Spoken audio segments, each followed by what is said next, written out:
Ikinagulat ng lahat, kinumpirma na sa Amerika magiging laban ni Naoya Inoue at Casimero Cuadro Alas. Bago tayo magpatuloy mga kaibigan, pa-like and share naman bilang suporta sa ating YouTube channel. Well mga kaibigan, mga bigating top CEO boxing promoter na ang humahawak at nakikialam ngayon sa posible o magiging laban nga po ngayon 2024 big fight ni Naoya Inoue at Casimero Cuadro Alas. So bakit ito sobrang pinag-uusapan ngayon ng mga Pilipino, ng mga Hapon at pati nasa Amerika? Dahil nga po sa pagiging undefeated at tinanghal nga po na halimaw ng Japan itong si Naoya Inoue, at dahil na rin sa sunod-sunod na pagkatalo ng mga boksingerong Pinoy sa mga Hapon ay mainit na pinag-uusapan yung revenge nga po o yung pagganti ni Casimero Angas ng Pinas para sa mga Pilipinong tinalo ni Naoya Inoue.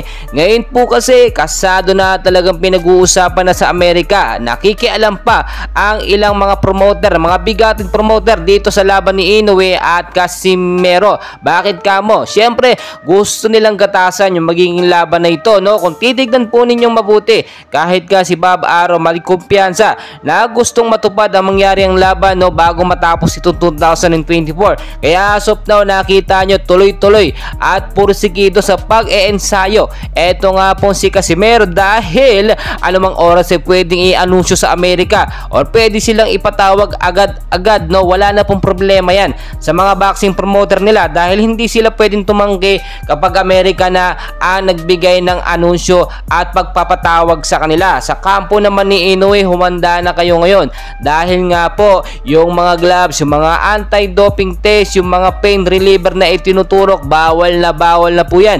So makikita natin magiging patas na patas ang laban. Kung dati kay Marlon Tapales itong si Inoue ni hindi man lang yata nakahatamo, no, or hindi man lang nagkaroon ng black eye or pamamaga sa muka, ibahin niya si Casimero Angas ng Pinas. Kaya nga po tinaguri ang Angas ng Pinas siya, no, dahil talagang may gigil at gusto niyang i-knock out sa loob lamang ng 5 rounds itong si Inoue. Kasi nga naman, kung patatagalin, naabot pa to ng ilang rounds hanggang round 10, baka mauwi na naman sa bentang laban sa desisyon. Well mga kaibigan, no, kitang-kita naman natin na malaki ang laban ni Casimero at siya ang sinisigaw ng mga Filipino fans, no. Wala nang iba dahil sa sunod-sunod na pagkatalo kay Nonito Donaire, kay Marlon Tapales, dito kay alias Pretty Boy, puro tayo mga kaibigan, at ilang mga boksingero pa natin ang pinataob ng mga Hapon. So this time talagang ibigay natin yung full support natin sa ating pambato at Angas ng Pinas, Casimero Cuadro Alas. And please huwag kalimutan mag-like and subscribe.